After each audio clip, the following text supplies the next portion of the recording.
Gracias. De nada.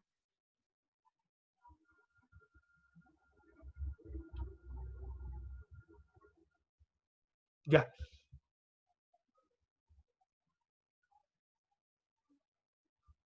Deme, yo sé, pero es para que quede para la grabación, para los compañeros que no están. Voy a intentar repetirlo lo más conciso posible. La psicología cognitiva es una, por así decirlo, una superación del conductismo dentro de las propias limitaciones del conductismo, como el conductismo solo se preocupaba de las conductas manifiestas y no lo que le pasaba dentro de la persona en su cabeza, que era lo que se referían a la caja negra, que ahora llamamos desde el cognitivismo procesos cognitivos. Lo que los propios alumnos del conductismo lo que buscaron era superar, porque se dieron cuenta que nuestras memorias, nuestras motivaciones, nuestras percepciones sí explican y por sobre todo predicen nuestras conductas. Por tanto, lo que más se dedicaron todos los cognitivistas fue a desentrañar qué nos pasa en la caja negra, los tipos de memoria, cómo procesamos la información, los centros del habla, nuestras formas de aprendizaje, que sé yo, descubrieron que en el cerebelo se guardan todos nuestros aprendizajes más manuales. Entonces andar en bicicleta, por eso dicen que uno después de 5 minutos, aunque no haya andado en bicicleta después de 15 años, puede volverlo a hacer, porque se graba en el cerebelo. Todo eso lo aprendieron los psicólogos cognitivos, pero para predecir el comportamiento, siendo que los seres humanos somos súper sociales, tenían que estudiar cómo aprendíamos, cómo nos comportábamos, cómo trabajábamos en un ambiente social. Y por eso la psicología cognitiva es tan relevante y pasa a ser la psicología social clásica, porque a partir del estudio de nuestros procesos cognitivos, cómo procesamos la información, pueden ver cómo son los comportamientos que tenemos. En ese caso, el ejemplo que recién di, el de la tabacalera y en este momento el alcohol, sabe que nadie va a dejar de tomar alcohol, como nadie deja de fumar, solo por el nivel informacional. Todos los que bebemos alcohol, en mi caso, todos los que fuman, saben que el cigarro y el alcohol hacen mal a largo plazo, saben que generan daño, saben todo lo que generan, igual lo seguimos haciendo. Y es porque lo más importante son nuestras motivaciones y nuestra abolición, nuestras ganas de cambiar.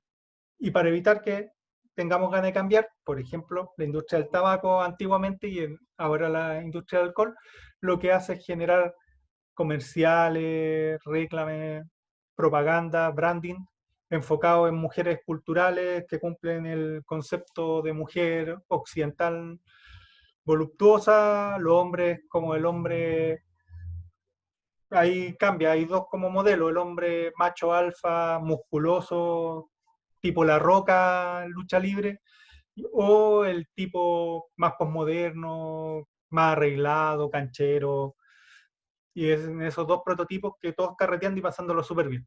Lo que busca es alojar en nuestra memoria a largo plazo sentimientos positivos hacia el alcohol, antiguamente hacia el cigarro, para que no dejemos ni de fumar ni de beber alcohol. Eso, y que eso es toda la base de la psicología social clásica, porque todos los psicólogos sociales clásicos en verdad son cognitivos. Ya, creo que hice un resumen de lo que le acabo de decir. Si se me quedó algo fuera, me avisa, para que quede grabado para los compañeros que no pudieron entrar a la clase el día de hoy. ¿Alguna otra consulta sobre la clase que grabé el miércoles? Profe, Sí, Francisca. en el PPT hay una parte donde hace críticas. Sí, ¿Esas críticas van al construccionismo o al cognitivismo? al cognitivismo, al Al construccionismo. cognitivismo. Sí, o sea, esta clase era para criticar la psicología social clásica. Ah, ya. Como la que voy a grabar este miércoles va a ser crítica al enfoque comunitario, que también hay varios. Porque, a ver, todo modelo teórico tiene limitantes. Ningún modelo teórico es perfecto, explica muy bien muchos fenómenos, pero no puede explicarlos todos. Y ahí las críticas que planteé, desde que no explica los cambios, que no explica motivaciones, como hay grupos pequeños que pueden generar cambios, su reduccionismo a un modelo científico positivista que incluso en las ciencias más duras está súper cuestionado, ahora hablamos de relatividad y la relatividad implica que yo no puedo predecir el comportamiento, por ejemplo, de las partículas. Entonces la relatividad me dice que una partícula puede estar en el lado 1 y en el lado 2 al mismo tiempo, lo que cuestiona totalmente el concepto de verdad o el concepto de realidad única. De hecho, ahora hablamos de multiverso, hablamos de hoyos negros, hablamos de viaje en el tiempo, lo que dentro del modelo científico más clásico rompe totalmente con esos paradigmas. La posibilidad de que haya dos realidades al mismo tiempo o dos estados de la materia al mismo tiempo, que para que Einstein lograra hablar de la teoría de la relatividad tuvo que tratar a la luz, que era una discusión que hubo como por 200 años si la luz se comportaba como una onda o se comportaba como una partícula. Einstein, en vez de entrar a esa pelea, dijo la luz se comporta como onda y como partícula a la vez. Chao. Esas formas también rompen con el modelo científico más clásico de una verdad única, de una sola forma de entender la realidad.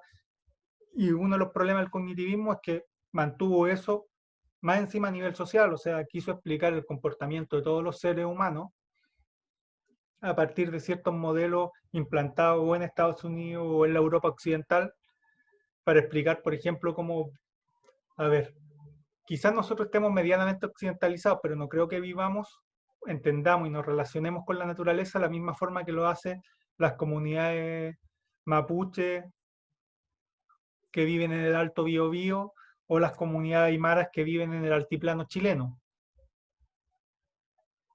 Las formas de concebir, de relacionarnos son totalmente distintas. Y lo que quisieron hacer los cognitivos, por ejemplo, fue explicar con el modelo con su modelo explicativo, la forma en que actúan todos. Voy a plantear otro motor de la mayor parte de los problemas de salud mental de los chilenos o de la gente en Occidente, que es la culpa. Las tres más grandes religiones monoteístas del mundo, que son el judaísmo, el islamismo y el cristianismo, sea en sus vertientes católica, cristiana, tienen un fuerte componente de culpa. Yo tengo la suerte que mi hermano está casado con una taiwanesa, budista practicante, y los budistas no sienten culpa. No porque no tengan la capacidad, sino porque en su religión no existe la idea de culpa. Existen otras ideas. Que sé yo, en Japón los shintoístas perdían una batalla en general, como se ve en las películas, y se suicidan. Pero no es por culpa, es por la pérdida del honor, que son otras formas de relacionarte con la realidad. Que para las personas que estamos bajo la influencia de Occidente están muy lejanas a nuestra forma de entender la moralidad. O sea, por ejemplo, yo a la esposa de mi hermano, que es taiwanesa, le pregunté cómo era la sexualidad en Taiwán, porque me llamaba mucho la atención una sexualidad sin culpa. Y la verdad es que tienen menos relaciones sexuales que nosotros, siendo que no existe la culpabilidad y nadie te va a apuntar con el dedo si tiene una relación sexual con una persona. Lo que llama bastante la atención. Y cosas así. O sea, lo que quisieron hacer los cognitivos fue explicar que los seres humanos somos iguales aquí y en la Quebrada del Ají, y la realidad demostró que eso no pasaba.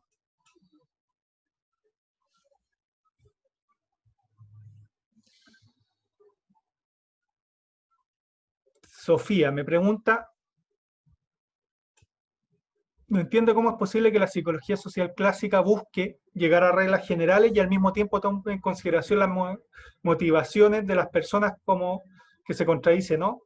La verdad es que no, porque lo que intenta explicar la psicología social clásica, desde su modelo, ojo, yo no lo comparto, pero es lo que plantean ellos, es que la motivación humana, las tuyas, la de Francisca, bueno, aquí veo a Anaís, Almendra, Angélica, Bárbara, son las que me aparecen en primer lugar. Las mías se basan en el mismo sistema cognitivo.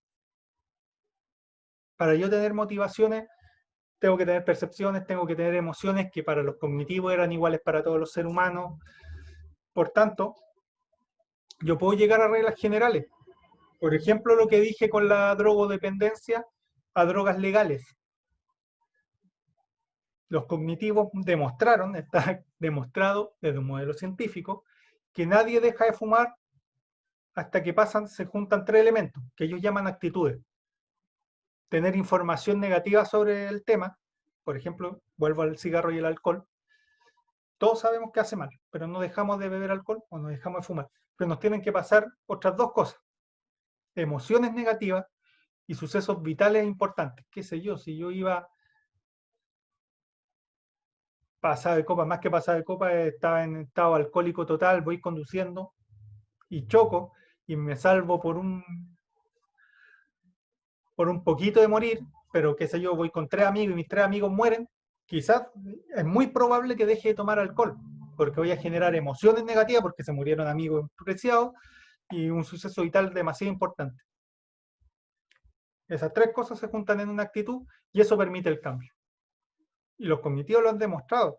Vean cuántas personas han dejado, que ustedes conozcan, hayan dejado de beber o fumar sin que algo importante le haya pasado en la vida.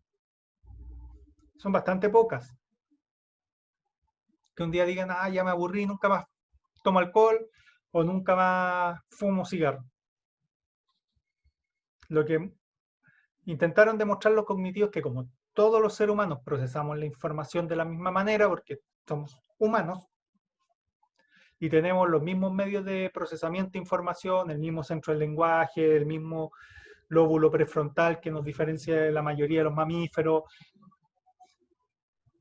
los mismos mecanismos que nuestros mecanismos de la amígdala, que a un cocodrilo o a un gatito lo hacen actuar de forma inmediata, nosotros están mediados por nuestro prefrontal, lo que nos hace cuestionarnos nuestros comportamientos, son los que van guiando, y a pesar de tener motivaciones basadas en memorias particulares distintas, al final todos los seres humanos, en los grandes comportamientos, no en si voy a tomar la micro colectivo hoy día, sino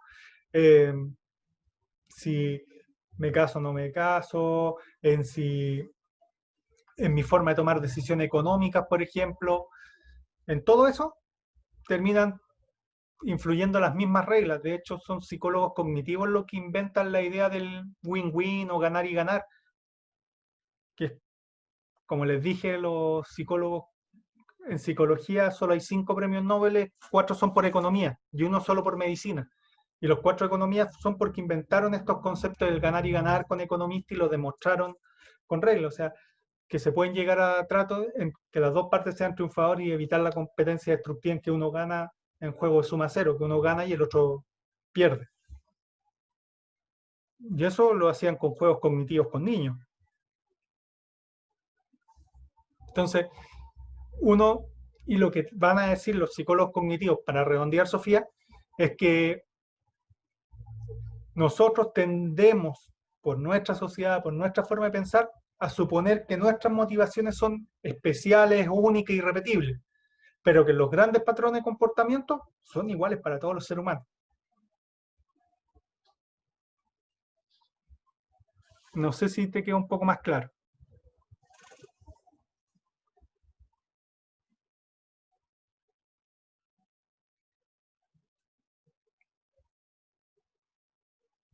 Profe, ¿Sí?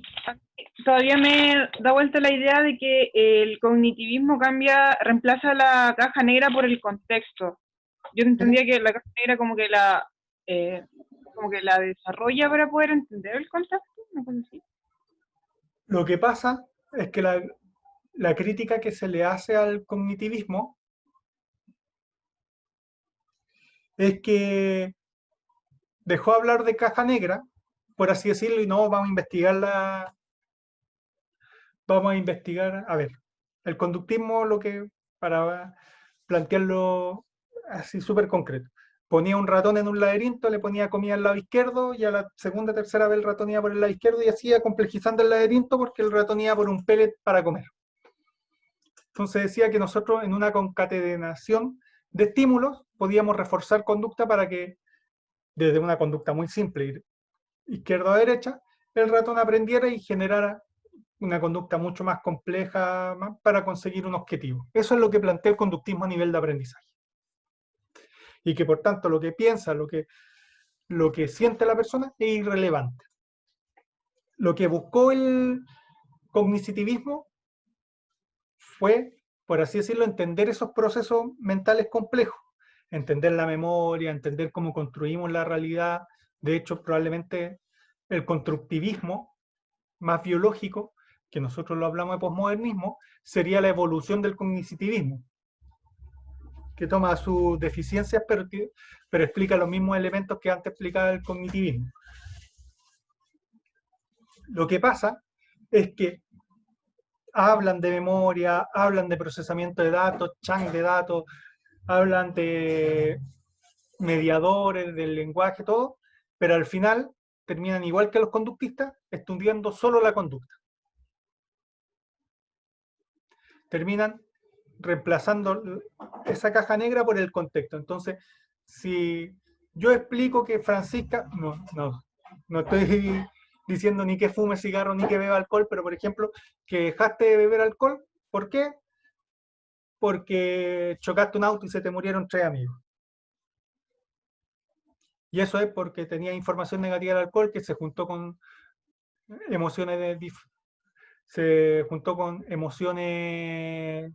negativas más un suceso vital importante. Al final es el contexto el que termina explicando la forma de procesamiento de datos. Termina, y esa es una de las grandes críticas, termina siendo un conductismo 2.0. No se preocupa de los procesos cognitivos, por así decirlo, más allá de que lo estudiaron mucho, sino que al final, a nivel social, lo que explica es el contexto en el que estoy inserto, y no la individualidad del sujeto. En palabras, para los ejemplos que vimos, el experimento de Levin, lo importante era el tipo de líder que hacía la clase, no si los niños querían o no aprender, no si estaban motivados o no a aprender, si les gustó o no les gustó el profesor, si tenían un líder fascista iban a ser fascistas en miniatura, si tenían un líder anarquista o laissez-faire, si iban a portar súper mal y no iban a aprender nada, y si tenían un líder democrático, iban a ser niños muy motivados que se iban a repartir al agua y iban a trabajar perfecto. Si te das cuenta, no era importante lo que sintieran esos niños, sino el contexto experimental. Después, lo mismo con Bandura. No importa si era niño o niña, si quería o no ver el video del tipo pegándole al payaso, al monito porfiado, perdón, no está ni ahí.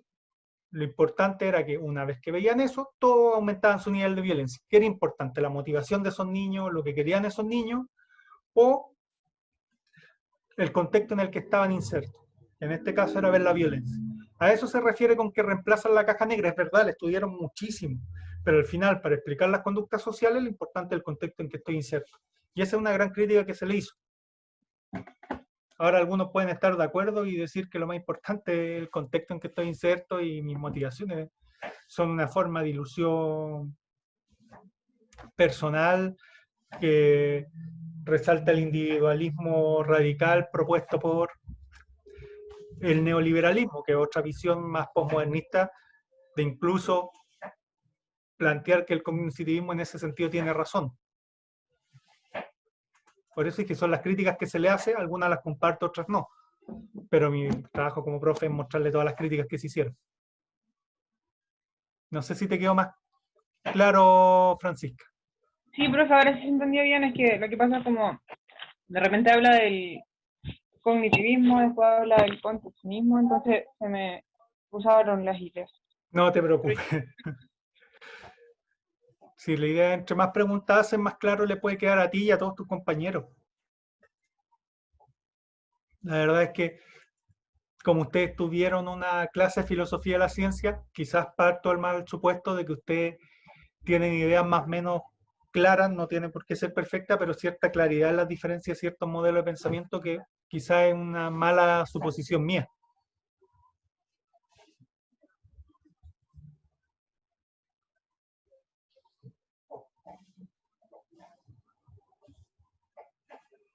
Anaís me plantea que, según yo, no toman las motivaciones sino el contexto. ¿Hay alguna práctica que sí tome en cuenta las motivaciones o las emociones? A ver, ¿dentro del cognitivismo o te refieres a algún modelo teórico que tome en cuenta las motivaciones y las emociones? Que no sea el cognitivismo o la psicología social clásica.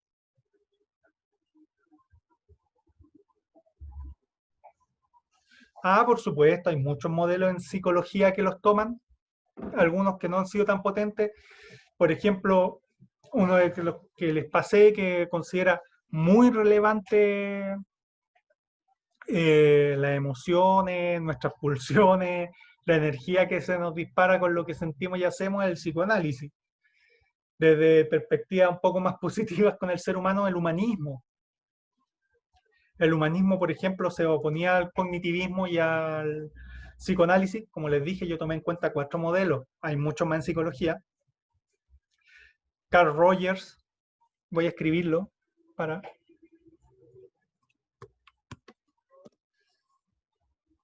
Es como el representante más importante, el que él plantea que el ser humano no es malo, sino que es al revés de lo que dice Freud, nos enseñan a ser malos, que nosotros tenemos una serie de, vean la pirámide de Maslow para los que les interesa, una serie de necesidades, primero necesidades primarias, comer, alimentarse, beber, después de lo que podríamos decir seguridad, o sea, sentirme querido, después de emocionalidad, reconocimiento, hasta la autorrealización. Y él también planteaba dentro de eso mismo que si yo me sentía bien, autorrealizado, o sea, me sentía bien, querido, apoyado, me había alimentado bien y me sentía seguro, podía incluso prescindir de de esas necesidades con el fin de la autorrealización. Y él ponía el ejemplo, por ejemplo, de lo que también creo que se los nombré en el psicoanálisis con Víctor Frank, que planteaba que los nazis para humillar a los judíos le daban comida en, no sé cómo se llama, para mí es una batea, pero sé que no es el nombre técnico, donde comen los cerdos, porque para los nazis los judíos no eran más que cerdos, y intelectuales, grandes pensadores, personas de la alta sociedad alemana, prefirieron morir de hambre antes de comer. Eso, por ejemplo, rompería con todo el modelo cognitivo, con todo el psicoanálisis. Y desde un modelo más humanista, la autorrealización, el sentirme bien conmigo, el buscar metas que me trasciendan a mí mismo, sería el fin último de todo ser humano. Y para ahí mi motivación personal es mucho más relevante que mi necesidad fisiológica, que iría en contra de los 2 modelos que les pasé en clase. Por ejemplo, desde miradas más postmodernas, el primer Van Dijk, no sé si alguna vez han escuchado hablar de análisis de discurso, pero Van Dijk ha escrito como 10 libros y todos esos libros tienen análisis de discurso distintos, pero la idea de historiograficidad, de trayectoria de vida, plantea que las vidas son únicas, las motivaciones son únicas y que la mejor forma de estudio para entender ciertos fenómenos es ver las motivaciones que hay detrás de esas vidas únicas que han producido cosas únicas, que es mucho más relevante que estudios randomizados o estudios longitudinales de estudio de variables. Lo importante son lo que la gente sintió, pensó y se imaginó en momentos particulares de su vida. Eso como para dar 3 enfoques distintos, simplemente.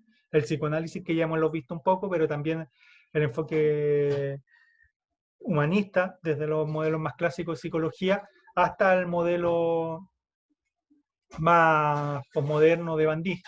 O para dar un último, dentro de psicología, está la psicología narrativa que plantea que la realidad no es que no exista, sino que nosotros nos generamos un relato de nuestra propia realidad como un cuento. Y ese relato se fija en elementos, como toda película, como todo cuento, tiene elementos principales, un desarrollo y un clímax, pero que en verdad dejan fuera parte de la realidad. Y uno puede ir reescribiendo constantemente su historia a partir de la emocionalidad, de memoria, e ir cambiando su propia historia, porque si cambio mi propio libro escrito, lo que yo entiendo por Guillermo Fernández, puedo cambiar el futuro de Guillermo Fernández.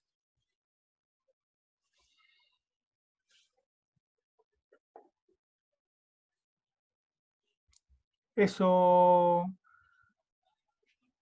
A ver, ¿qué me llega? 2 mensajes.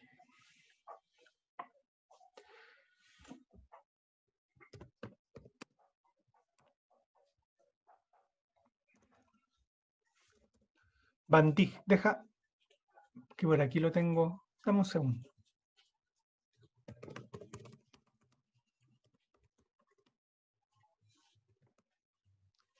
Ya, que no me acordaba cómo se escribía TIG.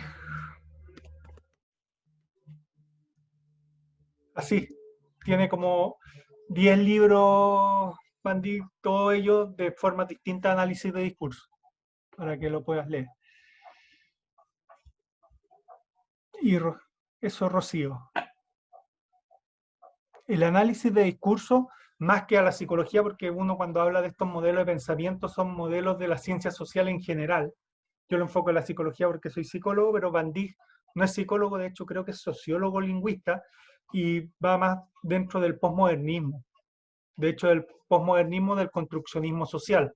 Por eso el discurso es tan importante, porque el elemento de performatividad de la realidad es el lenguaje. Ahora Sofía me pregunta, ¿por qué la crítica se plantea que no logra explicar cambios de comportamiento de categorías creadas si es que tenemos estas mencionadas motivaciones en grandes patrones? Voy a ser sincero, Sofía, no te entendí. ¿Por qué como crítica se...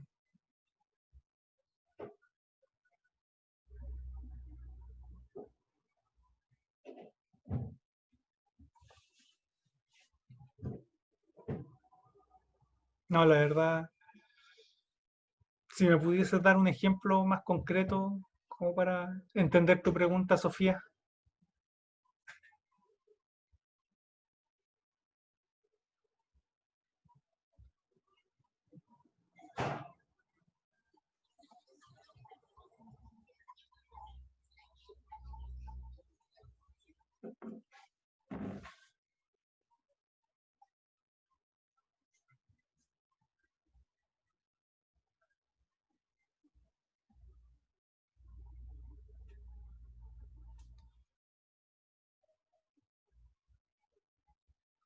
Si hay motivación en grandes patrones, ¿por qué no explica los cambios y los comportamientos?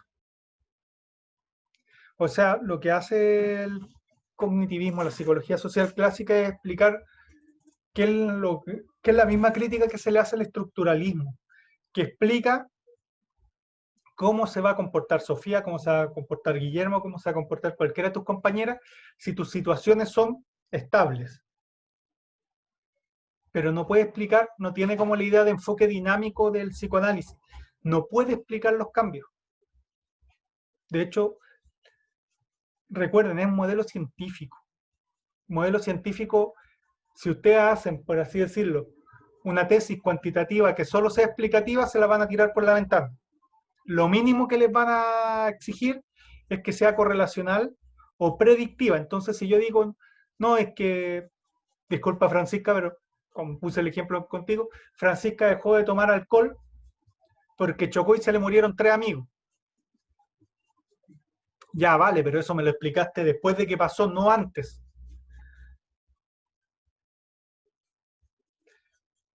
Sí, Rocío, un Bandij. Lo que pasa con el cognitivismo o con la psicología social clásica es que explica muy bien los comportamientos estables, pero es incapaz de explicar los cambios y hace en ciencia lo peor que uno puede hacer en el modelo positivista es una explicación ad hoc. Ad hoc. Voy a escribirlo acá. Es decir, explicar en mi teoría algo después de que pasa. La idea siempre en ciencia es predecir, predecir, predecir. Entre más predigo, mejor científico soy.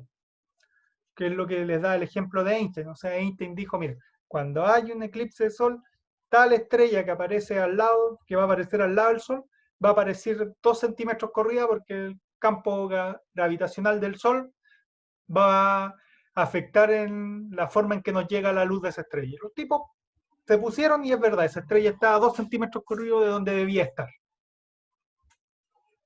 Entonces, por eso, todo en este momento, todo físico que se precie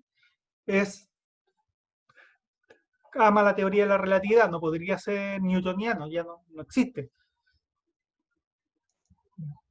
Porque hizo una explicación de algo que iba a pasar. Lo que pasa es que si yo explico cosas después de que pasan, a nivel científico eso no tiene valor.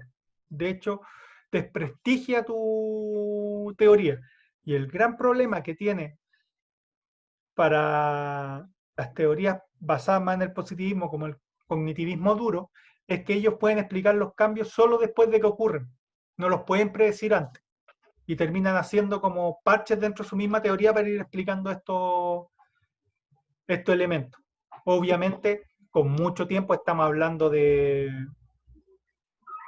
años y años de desarrollo. Por ejemplo, Moscovici, que podría ser un cognitivo más moderno, generó una teoría de los cambios realizados por pequeños grupos sociales activos, las minorías activas. Pero hablando de lo más clásico, años 60 o 70, eran incapaces de explicar los cambios y lo terminaban haciendo después de que pasaban cosas, no antes. Entonces, a nivel científico, eso es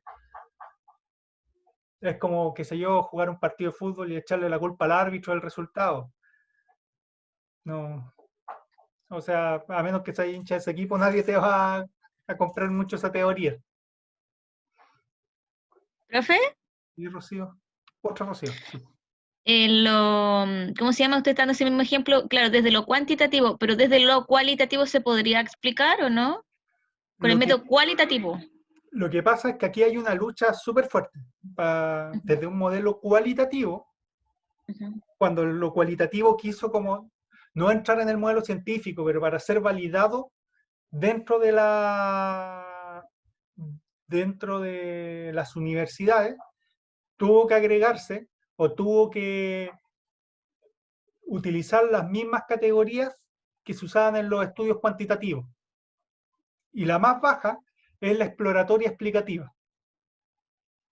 Después viene la correlacional, la predictiva, hasta generar un modelo metapredictivo. Eso, hablando, sería como lo más alto, generar un modelo que maneja muchos datos y puede predecir muchas cosas en ciencia.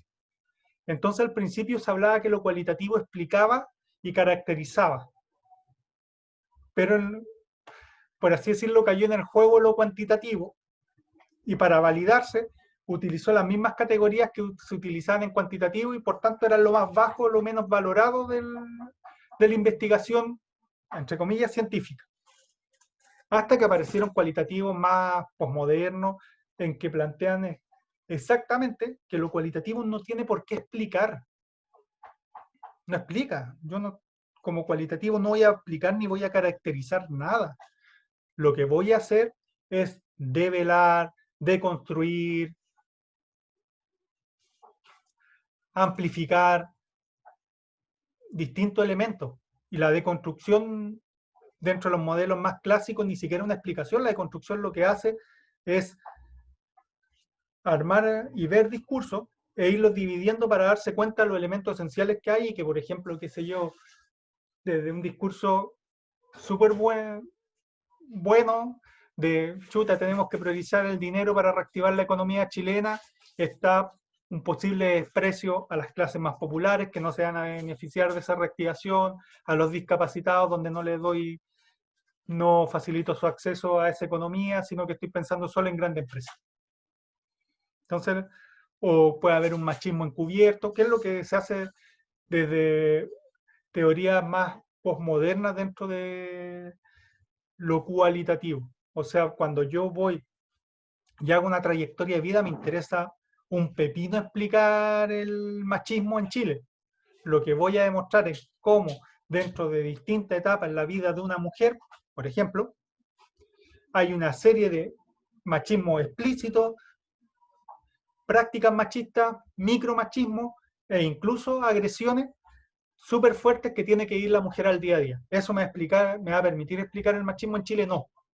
Pero va a permitir visibilizar todas esas prácticas para después combatirlas, exponerlas, cuestionarlas o hacer otra serie de temas. Entonces yo no estoy en el nivel explicativo, ni siquiera en el nivel exploratorio, lo que estoy haciendo es algo totalmente distinto. Entonces hay cualitativos que van a querer explicar los fenómenos y van a haber otros cualitativos más posmodernos, más actuales, que van a decir, yo no entro dentro del juego de la academia. Yo hago y me posiciono éticamente, políticamente, desde una perspectiva distinta y de hecho, cuando ustedes, por ejemplo, hablan desde las perspectivas del sur, es una perspectiva cualitativa con una visión política súper clara, que es nosotros somos ex colonias que seguimos viviendo como colonias, seguimos siendo los marginados del mundo, nos siguen tratando mal, seguimos estando al costado y nosotros queremos generar conocimiento desde acá y no conocimiento desde sus propias, desde las reglas de los que nos imponían los colonizadores. No sé si te lo dejé más claro, Rocío, te confundí aún más.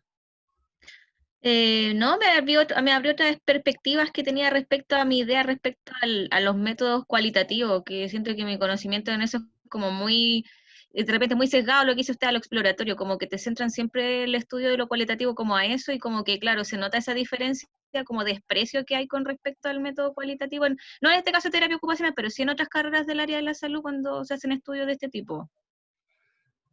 Sí, lamentablemente lo cualitativo es mal visto, pero es mal visto, a ver, por así decirlo, utilizando la idea de paradigma de Kuhn. Como dije, Einstein logró probar su teoría porque la estrella está a 2 centímetros corridos, demostró que la relatividad existe, que existe la fuerza de gravedad, pueden alterar el tiempo y el espacio.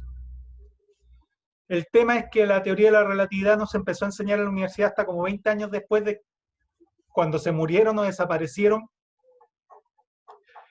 todos los físicos newtonianos que existían.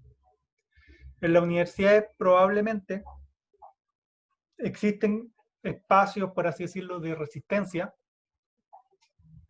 de distintas formas de entender la metodología cualitativa. De hecho, en universidades bastante importantes del mundo, la metodología cualitativa es desarrollada y mejorada. O sea, Van Dijk escribe un libro cada cierto tiempo, bastante potente. O sea, existe y se está aplicando. Lo que pasa es que hay, por así decirlo, una vieja guardia de profesores que no está dispuesta a entender otros métodos de trabajo. O sea, en mi perspectiva más comunitaria, yo conocí una experiencia en la cuarta región de grupos multifamiliares, donde dentro de salud se trabaja, se rompe la idea de paciente más clásico, pasa a ser usuario, entonces la familia es un usuario y termina, qué sé yo, la mamá de un chiquillo con drogodependencia siendo la guía de o trabajando en grupos comunitarios de apoyo. Y eso lleva más de 10 años trabajando y recién ahora el Ministerio de Salud como que los pesca un poco. Porque costó 10 años de trabajo constante, de buenos resultados, por así decirlo, epidemiológicos, para que validaran un modelo totalmente cognitivo que personalmente, aunque me gusta mucho el trabajo que realizan, en medio evangélico, yo como que me alejo un poco de eso, pero les funciona súper bien, trabajan muy bien, tienen una muy buena implantación en el territorio, desde un modelo muy cualitativo. De hecho, yo trabajaba en un equipo que hizo 4 sistematizaciones de experiencia sobre ese tema y que ellos utilizan como parte de su proceso de, por así decirlo, legitimación dentro del poder más biomédico clásico. Pero sí, plantearse desde lo cualitativo es mucho más complejo, porque te van a apoyar menos y porque hasta el día de hoy en una revista científica, si ustedes quieren publicar un estudio en una revista científica, siempre va a privilegiar el meta-análisis, después el análisis predictivo, correlación van a haber un par de estudios y si con suerte permiten un estudio cualitativo. Lamentablemente así, pero cada vez está cambiando más. O sea, no hay una sola forma, cada vez hay más espacios que se abren para trabajar. Hay que buscarlos, no siempre están tan visibles, pero sí existen. Y sí, la metodología cualitativa es bastante interesante. A mí me gusta más, siendo que mi tesis de grado y mi tesis de posgrado la hice cuantitativamente. Ahora, Millaray me pregunta por qué el cognitivismo no es capaz de entender el poder e ideología como una parte básica del comportamiento humano. Estoy hablando del cognitivismo clásico, han aparecido, por así decirlo, neocognitivistas o constructivistas. Muchos dicen que el constructivismo es como la evolución del cognitivismo, que lo han logrado integrar un poco mejor. Simple, porque la ideología, o más que simple, en ese momento la ideología era dos grandes bloques. Comunista malo, capitalismo bueno. Y al revés, por supuesto, o sea, en la Unión Soviética probablemente ser capitalista era lo peor del mundo y ser comunista era ser un revolucionario, una buena persona y todo eso.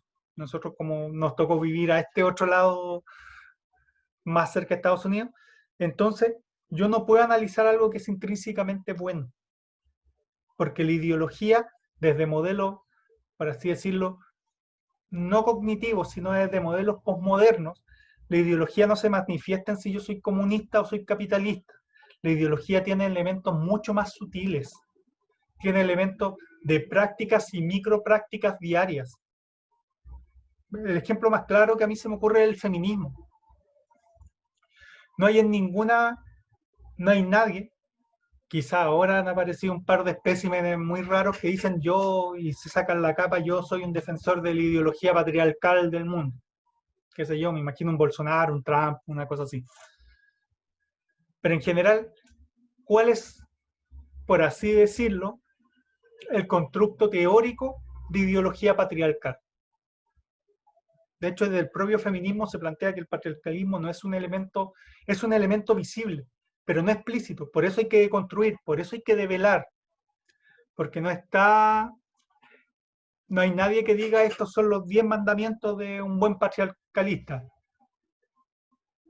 Pero si uno analiza en las prácticas diarias, en la aplicación de cómo los hombres o cómo la sociedad trata a las mujeres, esos 10 mandamientos están súper claritos, o 15 o 20, el número que sea. Pero eso está más desde las microprácticas, desde el poder y el cognitivismo, no como teoría desde sus propias limitaciones, desde su propio paradigma teórico, nunca se dedicó a estudiar microprácticas porque a mí me interesan los comportamientos generales.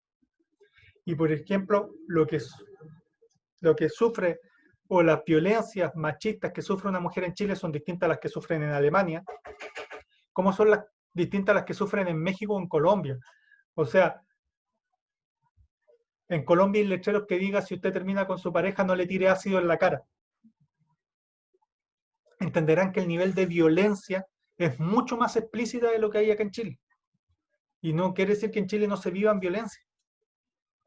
O qué sé yo tuve, cuando estudié psicología, yo salí el 2008 a la universidad, como el 2005, o sea, 15 años atrás llegaron unas mexicanas de intercambio y ellas decían, cuando las mujeres chilenas decían que los hombres chilenos éramos machistas, se reían.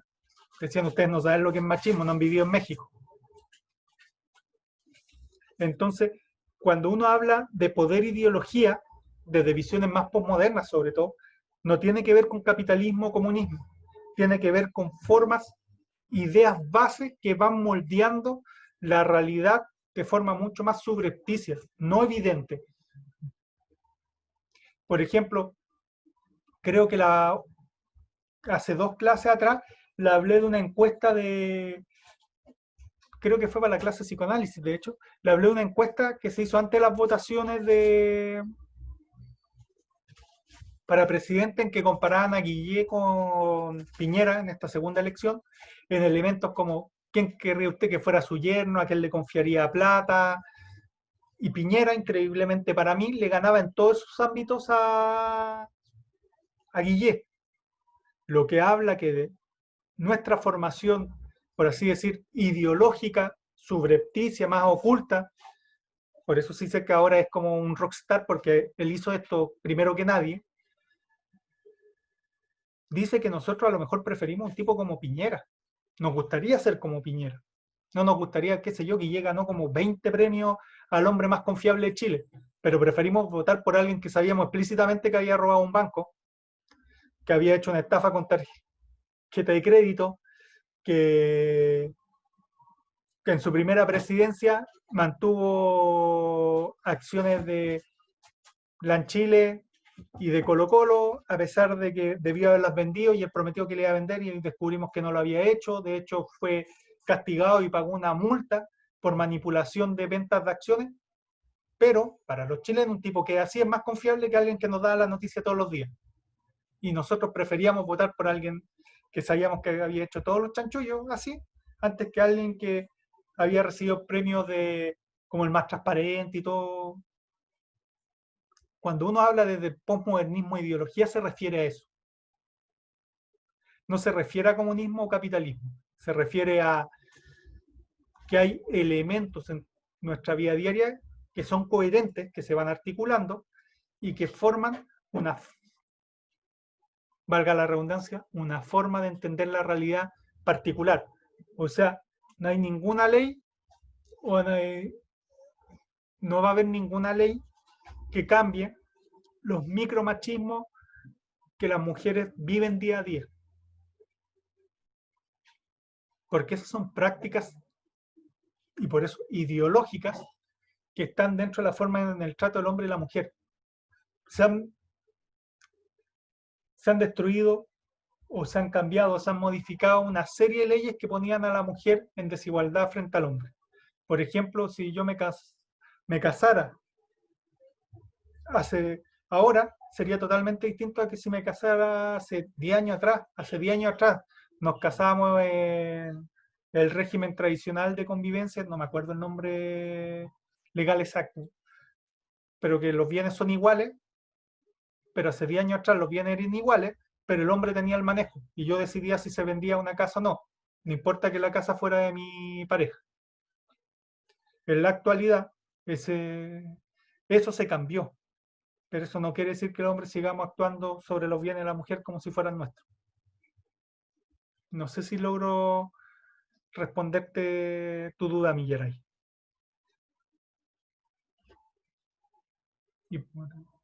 Perfecto. Por eso el cognitivismo no logra, porque el cognitivismo no busca develar, deconstruir. Esas son formas posmodernas de entender la realidad.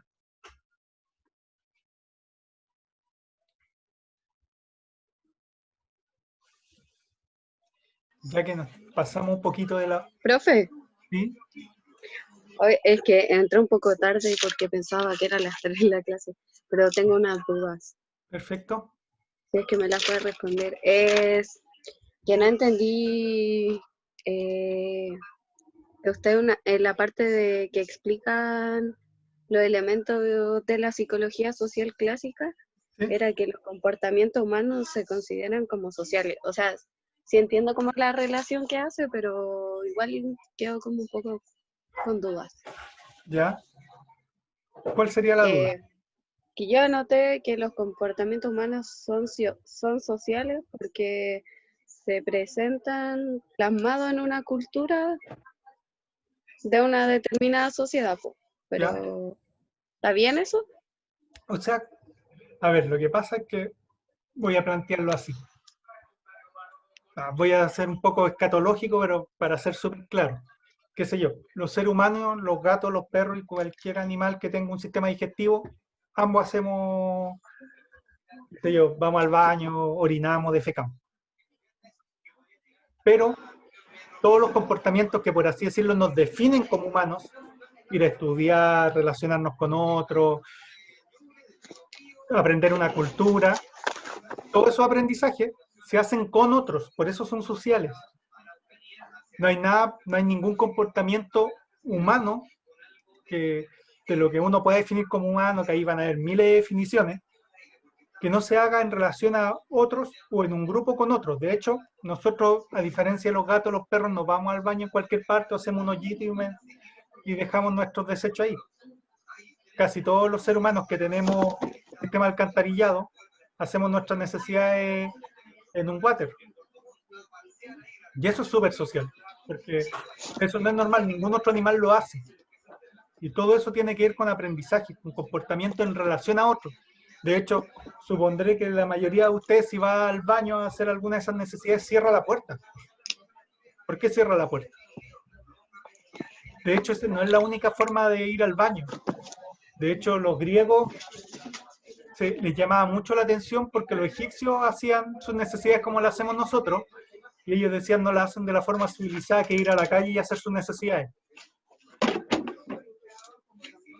La forma de ir al baño, por ejemplo, es súper social. la forma de cómo conversamos, cómo generamos relaciones de pareja, todo lo que hacemos en nuestra vida diaria es social, porque está en relación a otro ser humano. No sé si te quedó un poco más claro, José. Sí, profe, y sí. Y otra duda que tengo, que no sé si la respondió antes, era de la idea de que cambia como la caja negra o nuestros procesos cognitivos que vivimos como interiormente por la idea de contexto. Ya, Como contexto, o sea, ¿cómo cambia la visión desde la caja negra hacia el contexto? ya. Lo que pasa es que, como voy a repetirlo, ya que tus compañeros lo vieron, voy a ser un poco rápido, si no se entiende, me avisa. El conductismo dijo, no me interesa lo que pasa en la caja negra, me vale, lo que importa es cómo se comporta la persona. Lo que descubrieron los cognitivistas, los cognitivos, que es la base de la psicología social clásica, es que la caja negra es importante y estudiaron, qué sé yo, la memoria, nuestro procesamiento de lenguaje, nuestro almacenamiento de información y una serie de cosas. Inventaron modelos súper interesantes que en la actualidad se aplica para los robots. Pero al final, más allá de todo lo que, como supuestamente iban a investigar lo que había en la caja negra, en la práctica lo importante es el contexto donde se aprende la conducta. El mismo ejemplo que leí a tus compañeros, en el caso de Bandura, cuando él hace la investigación con los niños que ven la violencia contra el muñeco porfiado y después la replican y él lo dice en un lenguaje y aumenta la tasa de frecuencia de conducta violenta y una serie de cosas, a Bandura no le importó si el niño era hombre o mujer, si el niño, ese pequeño, tenía ganas de estar ahí, las motivaciones, si los papás eran buenas personas, malas personas. Él dijo que si un niño ve violencia, va a replicar violencia. Entonces, ¿qué es importante? Las motivaciones personales, las memorias, los gustos de esos niños, o lo importante es el contexto en que se tuvo inserto para explicar la conducta, y no solo explicarla, predecir la conducta posterior. Lo mismo en el experimento, en cualquiera de los 4 experimentos que vimos, pero el más claro, Levin. Kurt Lewin, ¿qué hizo? Puso a los niños y dijo, no importa si el niño es bueno, malo, si el niño es chico, alto, negro, africano, asiático, piel roja, piel amarilla, del color que sea, europeo, judío, da lo mismo. Si el niño tiene un líder fascista, se va a comportar como un pequeño fascista. Si el líder es anarquista o laissez-faire, no va a aprender nada y se va a comportar súper mal. Si es democrático, va a ser casi buena persona, buen estudiante, aprender mucho y más encima va a halagar a los compañeros. Entonces, ¿qué es importante?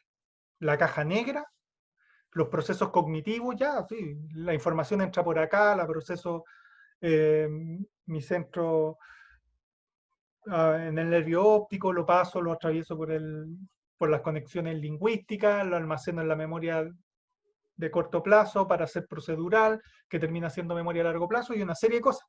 Pero al final, mis motivaciones, mi propia memoria, mi experiencia no valen, porque al final si yo tengo un líder fascista voy a ser un pequeño fascista, si tengo un líder democrático voy a ser democrático. Entonces al final, más allá de todo lo que dijeron que iban a hacer con la caja negra, para explicar los comportamientos sociales y predecirlo al final, lo importante era el contexto. No tanto mis motivaciones individuales, las cosas que me harían diferentes y únicos. Ya, profe, gracias. Ya. En honor al tiempo, para no romper la regla de que es más de no debiese ser más de 1 hora y ya me pasé, para variar. ¿Alguna pregunta para terminar? Profe, yo tengo preguntas por el trabajo. ¿Tiara me habló? Sí, Ya. Tiara. Lo que no sé Ya. si lo respondió la semana pasada, me disculpo porque yo no pude estar la semana pasada, pero me cabe la duda, de materia en relación al feminismo de Judith Butler, porque me cuesta hacer la distinción entre lo que plantea Simone de Beauvoir y Judith Butler, porque las dos hablan del sexo como una construcción social, o Simone de Beauvoir habla del género como construcción social y Judith Butler habla del sexo como construcción social. ¿Esa es la diferencia? Exactamente. Lo que plantea Simone de Beauvoir es que existe un macho y una hembra, y que como existe un macho y una hembra, hemos generado un concepto a partir de la hembra, que es el concepto de mujer, y hemos generado a partir del macho un concepto que es el de hombre, que no es lo mismo ser macho y hembra y mujer, y ahí da una serie de ejemplos, o sea que impresentable en esa época en Francia que para medicina sean puro hombres y para enfermería puras mujeres. Que ahí había que la discriminación partía porque las mujeres estudian enfermería y los hombres medicina, sabiendo que hay diferencia de sueldo, diferencia de estatus social y una serie de cosas. Y a todas las personas le parecía normal. Su cuestionamiento es que a partir de una diferencia biológica hay una serie de construcciones de género súper específica de cada sociedad. Ahora, como para hacer la diferencia principal, Simone de Beauvoir, como feminista, plantearía la abolición de las leyes y de todas las estructuras sociales que dan una situación de privilegio al hombre frente a la mujer. Si yo me planteo desde Judith Butler, dos elementos serían principales. Uno que dice que el que una mujer tenga vagina no la hace hembra, y que un hombre tenga pene no lo hace un macho. El tener pene implica simplemente eso, y que macho y hembra también son construcciones sociales, por tanto un hombre no tendría por qué ser solo heterosexual, puede ser bisexual, homosexual, asexual, transexual o cualquiera de las nuevas identidades de género. Lo mismo la vagina. Y por tanto, lo que plantea Judith Butler iría por dos términos. Uno, que yo puedo hacer desarmar como todo el aparataje de beneficio patriarcal más clásico, leyes sobre todo, y eso no va a cambiar el estatus de la mujer en el mundo. Y en segundo lugar, y derivado de eso, de ese primer lugar, es que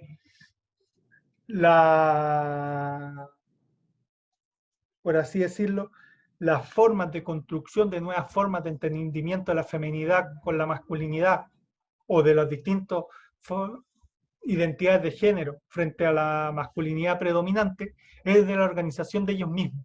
Por eso decía en el ejemplo que di en la misma clase, es que cuando una profesora me dijo que un apoderado se había sobrepasado con ella, con otra profesora, y yo tomé carta en el asunto como el encargado jerárquico, desde una visión de Simone de Beauvoir lo que yo hice estaba súper correcto, desde una visión de Judith Butler estaba súper mal, porque al final estábamos con la misma lógica patriarcal de que un hombre le tiene que poner límite a otro hombre, y no son las mujeres dentro de sus propias capacidades las que deben hacerlo. De hecho, Profe, entonces, ¿a eso usted se refiere que todas las relaciones todas las relaciones sean binarias? Porque usted planteó textualmente...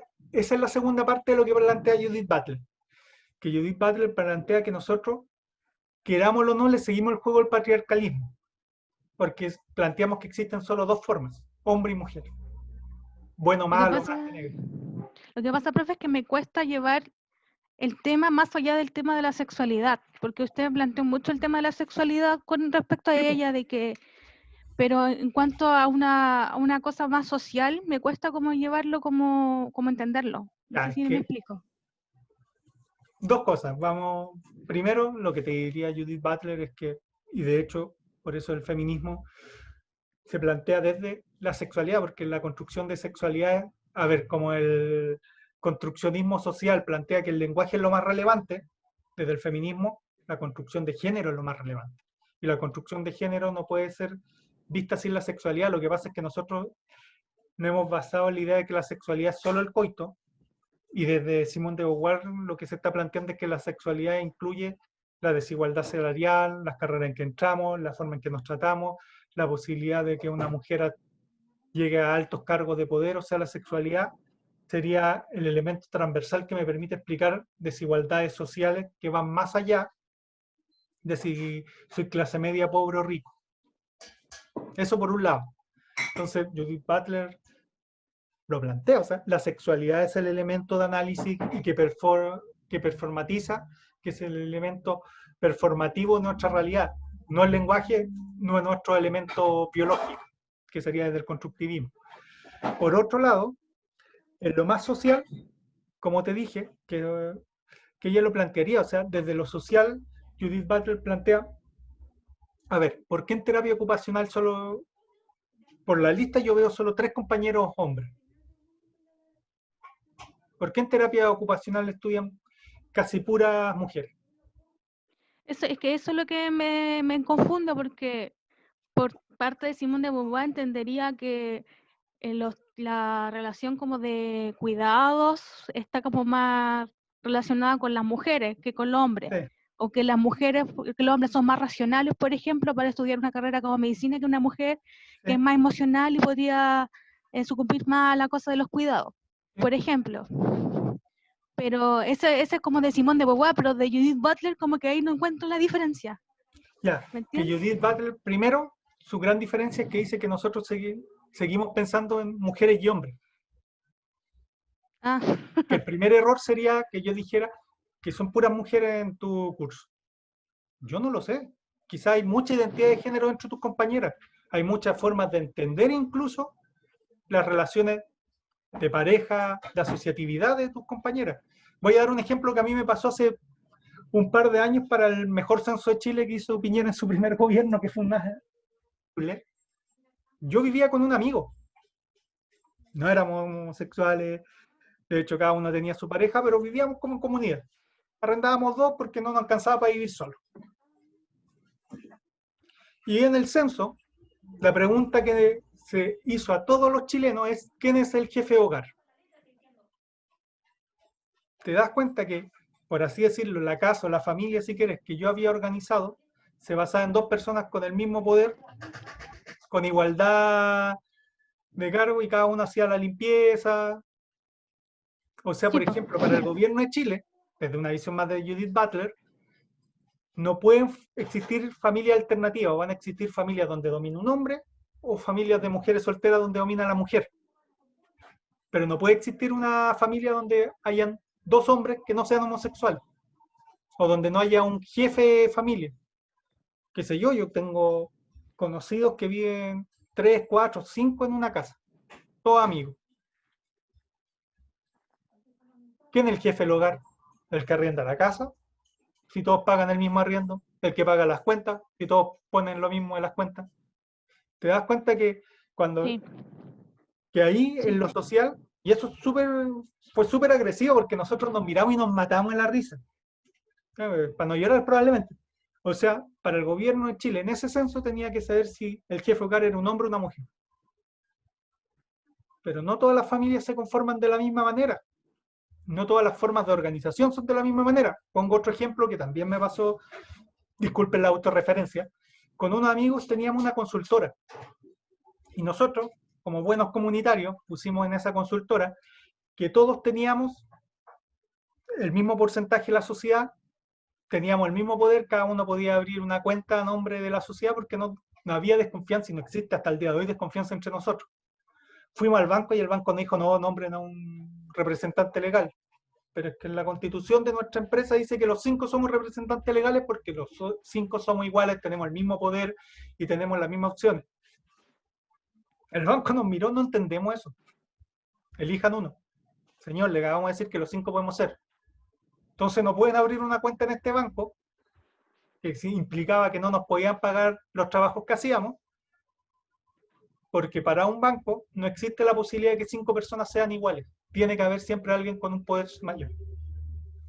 Entiendo. Entonces, Profe, eso desde lo social. si yo, por ejemplo, es que yo le planteara, por ejemplo, el hecho de que es una persona con discapacidad, ¿Mm? que es mujer, y se le enseña, por ejemplo, a cocinar, a tejer, como oficios que son más de mujeres, y en cambio al hombre se le enseña carpintería. Entonces, esa visión como diferente es como más de Simone de Beauvoir que de Judith Butler. O sea, es que, a ver, lo que pasa es que como toda Judith Butler no es que diga que Simone de Beauvoir hablaba puras cabezas de pescado. De hecho, valora muchos aportes. Lo que dice es que lo que hizo Simone de Beauvoir era lo correcto en el año 30.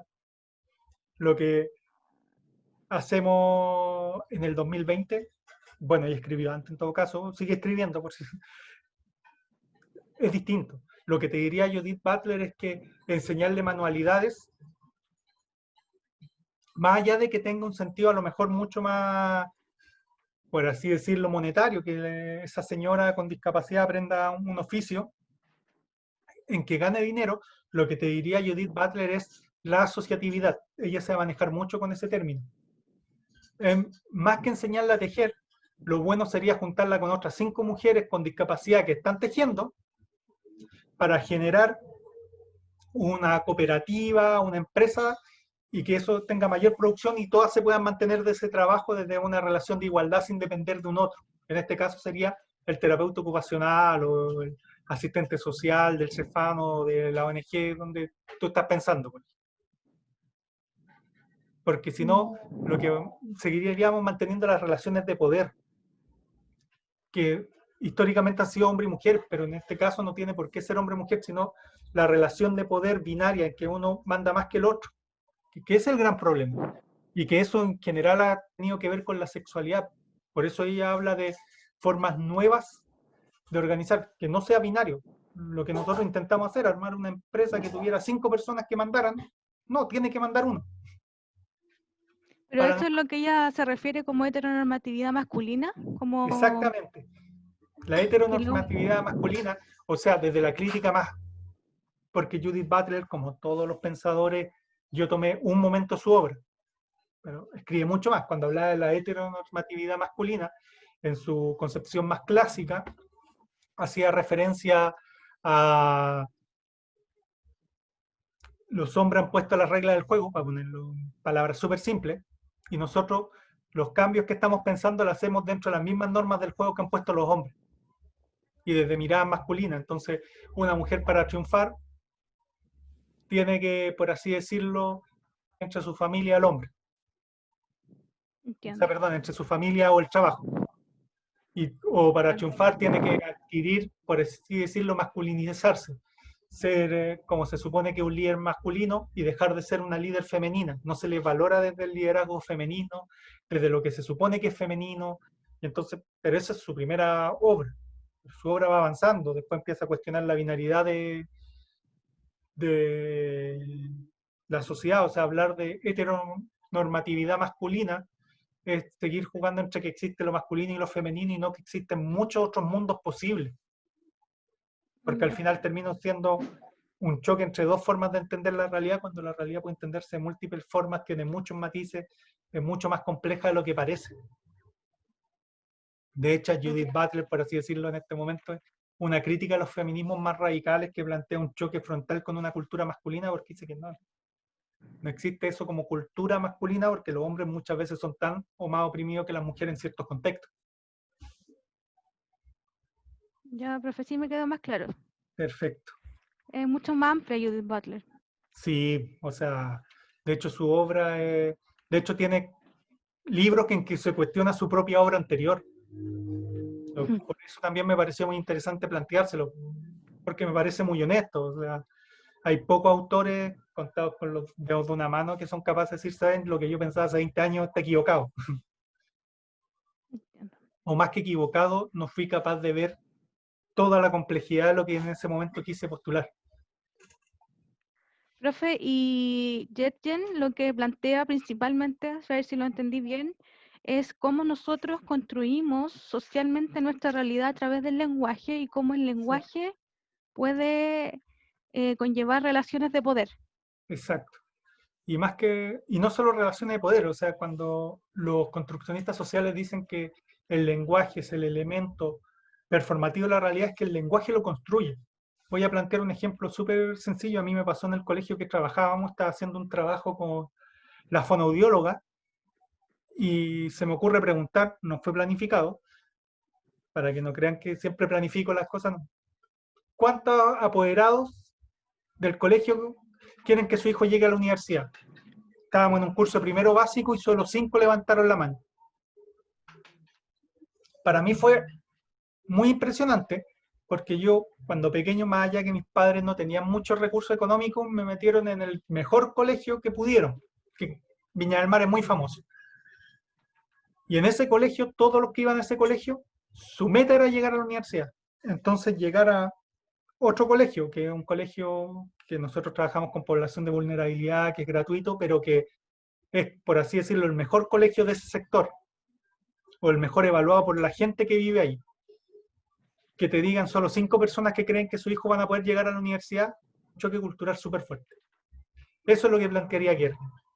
Es que el lenguaje crea realidades. Cuando una mamá, solo 5 mamás de un curso de casi 30 personas, cree que su hijo puede llegar a la universidad, yo le estoy poniendo limitancias desde el propio lenguaje que uso en el día a día en la casa, a lo que puede llegar esa persona. Suponiendo que la universidad es algo bueno, también ustedes podrían creer en este momento, desde mirada más postmodernista, que la universidad es un cacho y que no sirve para nada. Ya, profe, gracias. Bien. Profe, Sí, Camila. cortita, es que tengo una duda sobre el trabajo en el tema de las planas. ¿Ya? ¿Todas las preguntas de la 1 a la 3 tiene que ser media plana o cómo es el No, tema? o sea, como siempre, máximo 3 planas. O sea, media plana me refería, como la pregunta 1, así como media plana. Después la 2, media plana, O ¿así? sea, bien, me ha pasado que de repente usted escribe una respuesta en una plana completa, como ustedes quieren. Yo aconsejé que la contextualización de sus 3 respuestas siguientes fuera media plana. Ah, ya, Pero es que después eso lo me que confundió. quieran gastar en usar en el resto de las respuestas depende de ustedes. Vale. ¿Y hasta las 2? ¿O hasta qué hora? No, o sea, el viernes. Puede Ya. ser hasta las 12 de la noche. ¿No? Ah, ya. Soy Muchas sincero, gracias. no voy a mirar sus trabajos hasta el día sábado. Ya, gracias, Sara. O sea, si llega a la 1 de la mañana, o sea, que técnicamente es sábado, tampoco me... O sea, me gustaría que estuvieran haciendo cosas más interesantes que mandarme trabajo a esa hora un día viernes, pero si es la hora que pueden, en ese sentido me da lo mismo. O sea, yo me voy a levantar el sábado y qué sé yo, 10 de la mañana voy a estar prendiendo el computador y revisando cosas, no antes. Si llega antes que eso, para mí vale como el día anterior.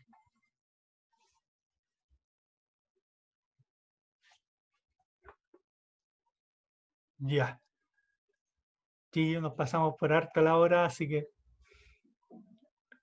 creo que lo vamos a dejar hasta acá, a menos que haya una pregunta. Profe, ¿Sí, Sofía Sara? tenía una pregunta en el chat. ¿No apareció? Veo Millaray, Sofía. Dice, pero en el trabajo solo teníamos que hablar de Judith Butler o de cualquiera.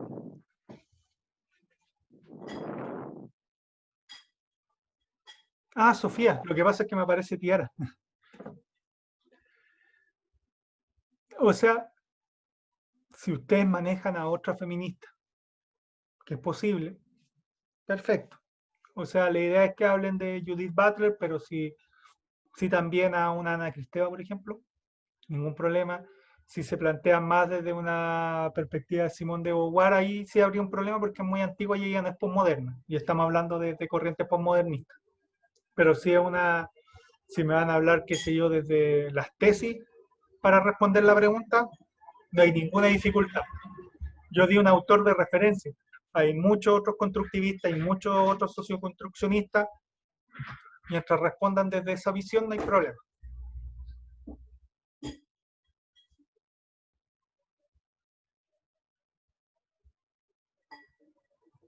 Ya, Sofía. ¿Alguna otra dificultad, pregunta, consulta en relación al trabajo? No, profe.